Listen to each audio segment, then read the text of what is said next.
अस्सलामु अलैकुम वरहमतुल्लाहि वबरकातुहू। मैं हूं आपका मेज़बान हाफिज़ मोहम्मद दानिश। मोहतरम सामीन नाज़रीन, आपके सवालात के जवाबात के लिए हमारे साथ मौजूद हैं मुफ्ती अहमद बिन मोहम्मद अरशद खान साहब।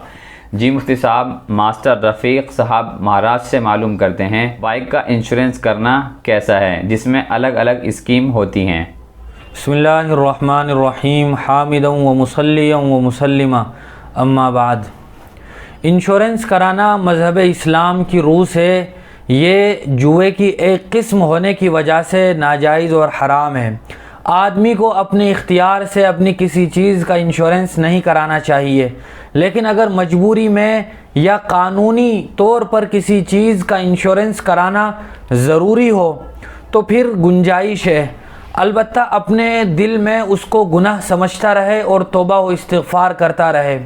और अगर किसी चीज़ के एक्सीडेंट होने की वजह से, मिसाल के तौर पर हमने गाड़ी का इंश्योरेंस कराया था और गाड़ी का एक्सीडेंट हो गया, या कोई और वाक़या पेश आया जिसकी बुनियाद पर कंपनी इंश्योरेंस का फ़ायदा उठाने का आदमी को मौका देती है, तो जितने पैसे हमने जमा कराए थे इंश्योरेंस के साथ इतने ही पैसे हम ले सकते हैं। अगर कंपनी उससे ज़्यादा हमें पैसे देती है तो ज़ायद पैसे हमारे लिए इस्तेमाल करना जायज़ नहीं होगा, वो हमारे लिए हराम होंगे।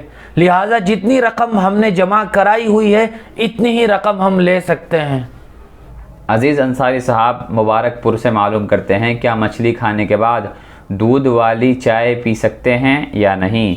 शरीयत के लिहाज से तो ये कोई नाजायज़ और हराम नहीं है। अलबत्ता अतिब्बा और डॉक्टर इस बात से मना करते हैं कि दोनों को एक साथ जमा करके खाया जाए, चूँकि उनका कहना है कि इसकी वजह से आदमी को बर्स और कोढ़ का मर्ज हो जाता है। लिहाजा अतिब्बा के कौल की वजह से न खाना ही बेहतर और अफजल है।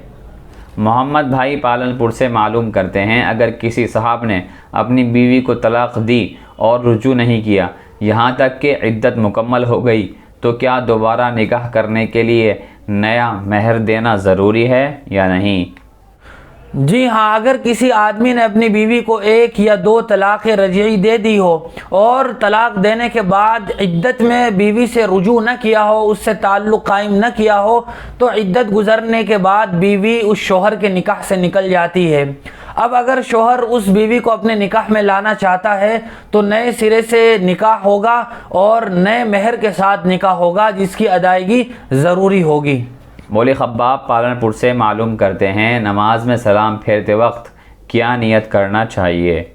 अव्वलन तो सलाम फेरते वक्त नमाज से निकलने की नियत करनी चाहिए, और दूसरी बात यह है कि जब जमात के साथ नमाज पढ़ रहे हों तो इमाम और मुक्तदी दोनों को दाईं और बाईं तरफ मौजूद फरिश्तों की, नेक इंसान और जिन्नात को सलाम की नियत करनी चाहिए।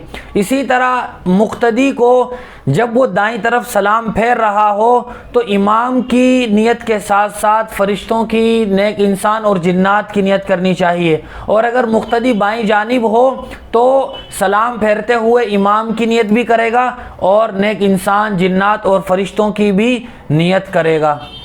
अबुल कलाम रहमानी शेखोपुरा से मालूम करते हैं, एक आदमी के 2 घर हैं, बिहार में भी और कोलकाता में भी।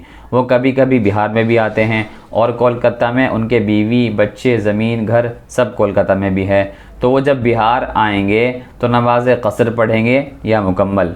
जी हाँ, याद रखना चाहिए कि एक आदमी के 2 वतन असली हो सकते हैं। मज़कूरा सवाल का जवाब भी यही है कि इस आदमी के दोनों वतन असली हैं। जब ये अपने वतन बिहार जाएगा तब भी ये मुकम्मल नमाज अदा करेगा, और जब ये कलकत्ता में रहेगा तब भी मुकम्मल नमाज अदा करेगा, क्योंकि बिहार में अभी भी उसका घर, उसके वालिदैन, उसका कारोबार या ज़मीन जायदाद मौजूद हैं। मुकम्मल तौर पर उसने बिहार को खैराबाद नहीं कहा है, इसलिए वो जब बिहार आएगा उस वक्त भी वो मुकम्मल नमाज अदा करेगा, क़स्र नहीं करेगा। वसीम अकरम साहब सवाल करते हैं, नशे की हालत में नमाज अदा करना कैसा है? अल्लाह तबारक व तआला कुरान मजीद में इरशाद फरमाते हैं, या अय्युहल्लज़ीना आमनू इन्नमल खम्रु वल मैसिरु वल अंसाबु वल अज़लाम रिज्सुम मिन अमलिश शैतान फज्तनिबूहु लअल्लकुम तुफ्लिहून। इस आयत की रूह से शराब पीना यह हराम करार दे दिया गया है, लिहाजा हुज़ूर अकरम सल्लल्लाहु अलैहि वसल्लम ने भी शराब को उम्मुल खबाइस करार दिया है कि ये तमाम तर गुनाहों की, बीमारियों की जड़ है। जब आदमी शराब पी लेता है तो वो हर किस्म का गुनाह अंजाम दे देता है। लिहाजा अगर कोई आदमी शराब के अलावा कोई और भी चीज़ इस कदर खा ले या पी ले कि जिसकी वजह से उसका चलना फिरना भी डगमगाने लगे, वो चलना फिरना भी सही न रहे और ज़ुबान से जो बातें अदा हो रही हों वो भी बहकी बहकी बातें अदा हो रही हों, तो इतने नशे की हालत में आदमी का वज़ू टूट जाता है। लिहाजा अगर वो नशे की हालत में है तो उसकी नमाज नहीं होगी, नशे के बाद उसे नमाज फिर से अदा करनी पड़ेगी। जुनैद भाई का सवाल है, नमाज का सलाम फेरते हुए चेहरा घुमाने का क्या तरीक़ा है? नमाज में दोनों जानिब सलाम फेरने का तरीक़ा यह है कि सलाम का आगाज़ उस वक्त किया जाए जब चेहरा क़िबले की जानिब हो, उस वक्त शुरू किया जाए और सलाम करते करते दाएं जानिब चेहरा घुमा दिया जाए, फिर अपने चेहरे को क़िबले की जानिब लाएं और फिर फ़ौरन दूसरी तरफ सलाम फेरना शुरू कर दें।